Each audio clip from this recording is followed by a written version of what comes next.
जय हो।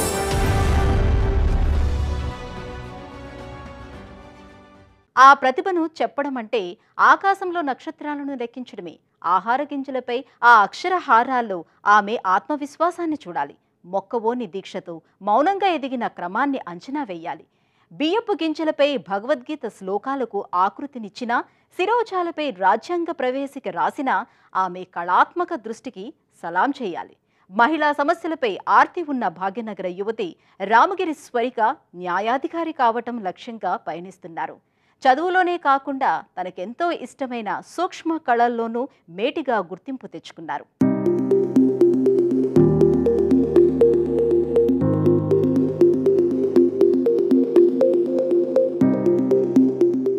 మంత్రముగ్ధుల్ని చేసే సూక్ష్మకళా ప్రపంచంలో వెలుగు నింపుతున్న నవ్య కళాకారిణి స్వరిక. హైదరాబాద్ పాతనగరంలో రామగిరి శ్రీనివాసాచారి, శ్రీలత దంపతుల కుమార్తె. ఇటీవలే ఎల్ఎల్బి పూర్తయింది. తర్వాత హైకోర్టులో న్యాయవాదిగా తన కెరీర్ ఆరంభమైంది. వృత్తికి వృత్తి, ప్రవృత్తికి ప్రవృత్తి. స్వరికకు కళలంటే అభిరుచి మెండుగా ఉంది. ఇంకేం, రెండింటికి సమన్వయం కుదిరింది. అన్నయ్య చంద్రకాంత్ చేసిన గణేష్ బొమ్మ తొలి స్ఫూర్తిగా నిలిచింది. కళల్లో తనదైన ప్రపంచాన్ని సృష్టించుకోవాలని భావించారు. గింజలపై అక్షరాలు రాయాలని తన అభిలాష. అలాంటిది కొత్తదేమీ కాదు. కాని చిన్న గింజలపై ఓ ఇతిహాస ఆవిష్కరణ ముమ్మాటికి కొత్త భావనేనని చెప్పక తప్పదు.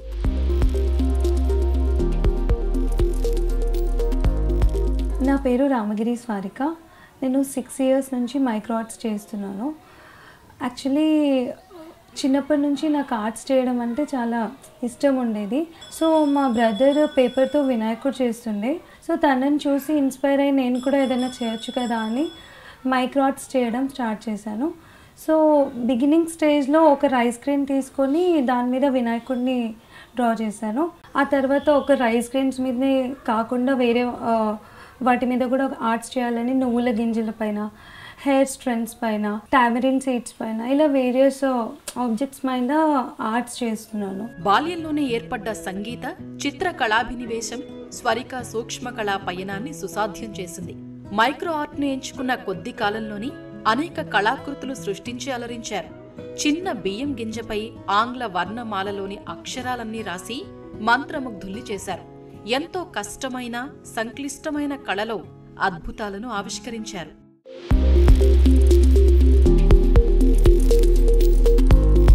ఇది వినాయకుడిది అష్టోత్తర శతనామావళి రైస్ గ్రెయిన్స్ మీద. ఇది హనుమాన్ చాలీసా రైస్ గ్రెయిన్స్ మీద. ఇది అరౌండ్ 108 రైస్ గ్రెయిన్స్ మీద హనుమాన్ చాలీసా. ఇది తెలంగాణ రాష్ట్ర గీతం రైస్ గ్రెయిన్స్ మీద. ఇది నువ్వుల గింజల మీద నేషనల్ యాంథమ్. ఇది హెయిర్ స్ట్రెండ్స్ మీద ప్రియంబుల్ ఆఫ్ ద కాన్స్టిట్యూషన్. ఇది స్వరిక వైవిధ్య సూక్ష్మ కళాకృతుల ఆవిష్కరణ కేవలం బియ్యం గింజలకే పరిమితం కాలేదు. పాలమీగడ మీద నేతల బొమ్మలకు రూపమిచ్చారు. నువ్వుల గింజలపై కళాకృతులను తీర్చిదిద్దారు.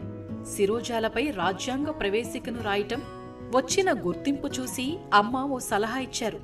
బియ్యపు గింజలపై ఆధ్యాత్మిక శ్లోకాలకు రూపమిస్తే ప్రయోజనం సిద్ధిస్తుందన్నారు.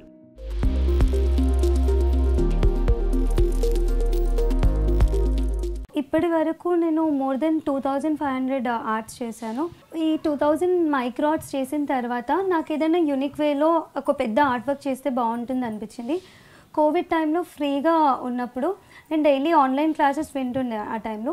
సో మార్నింగ్ లేచి భగవద్గీత చదవడం అలవాటు చేసుకున్నాను. సో నాకు ఒక థాట్ వచ్చింది, భగవద్గీత అనేది మనం బియ్యపు గింజల మీద రాస్తే బాగుంటుంది కదా అని. సో ఆ తర్వాత అది ఫ్యామిలీతో షేర్ చేసుకోవడం కానీ, ఫ్యామిలీ కూడా అప్పుడు లైక్ అది కొంచెం టఫ్ ఉంటుంది, నువ్వు చేయగలుగుతావా అని అన్నారు. బట్ నేను ఎలాగైనా చేస్తాను అని నాకు అనిపించింది. సో అప్పుడు నేను భగవద్గీత రాయడం స్టార్ట్ చేశాను. సూక్ష్మ కళలో స్వరికకు గొప్ప విజయాన్ని అందించిన అంశం బియ్యపు గింజల మీద భగవద్గీత ఆవిష్కరణం. తనకు తానే నిర్దేశించుకున్న పరీక్ష అది. సూక్ష్మ చుక్కల కలం చేతపట్టి తదేక దీక్షతో రెప్పవాలనంత కఠోర సాధన. భూతద్దం వాడకుండా 4042 బియ్యపు గింజలపై 700 శ్లోకాలను రాశారు. ఈ అద్భుత కళా తపస్సుకు 150 గంటలు పట్టింది. అంటే 6 రోజులు 6 గంటల సమయం వెచ్చించాల్సి వచ్చింది. ఆమె కృషికి గుర్తింపు లభించింది. తెలంగాణ గవర్నర్ తమిళిసై సౌందరరాజన్ స్వరిక అమూల్య కృషిని మెచ్చి సత్కరించారు.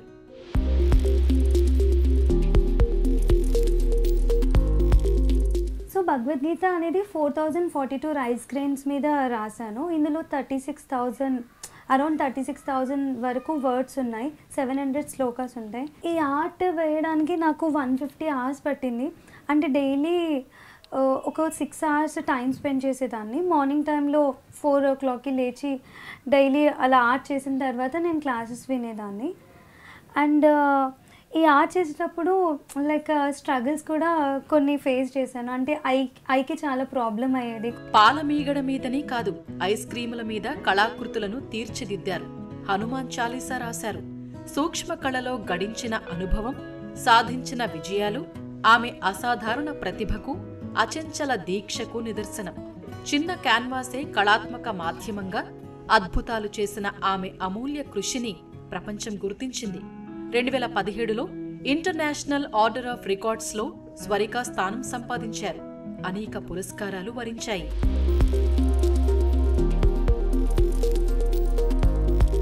సో ప్రొఫెషన్ పరంగా కానీ ప్యాషన్ పరంగా కానీ నా పేరెంట్స్ ఎంకరేజ్మెంట్ నాకు చాలా ఉంది. స్కూలింగ్లో గిన్నెస్ రికార్డ్ వచ్చింది లక్ష్య గలార్చన అనే ఈవెంట్లో. అండ్ ఆర్ట్ స్టార్ట్ చేశాక ఒక 2 monthsకి international world book of record వచ్చింది. And national award north Delhi cultural academy నుంచి వచ్చింది. అలాగే ప్లాటినం జూబ్లీ అవార్డ్స్ కానీ, నెక్స్ట్ ఇన్స్పైరింగ్ ఉమెన్ అవార్డ్స్, ఇలా కొన్ని అవార్డ్స్ వచ్చాయి. ధర్మ సంస్థాపన ధ్యేయంగా శ్రీకృష్ణుని గీతోపదేశాన్ని సూక్ష్మ కళకు ఎంచుకోవటం స్వరిక ఆలోచనలకు అద్దం పడుతోంది. న్యాయ వ్యవస్థ తనకెంతో ఇష్టం. న్యాయమూర్తి కావటమే జీవిత లక్ష్యంగా నిర్దేశించుకున్నారు. మహిళలకు మేలు చేయాలన్న ఆశయం ఉంది. 2023లో Telangana civil judge junior division పరీక్షలో ఉత్తీర్ణురాలయ్యారు. LLB పూర్తయింది. ఇప్పుడు తెలంగాణ హైకోర్టులో న్యాయవాదిగా తన ఆశయ సిద్ధికి కృషి సాగిస్తున్నారు.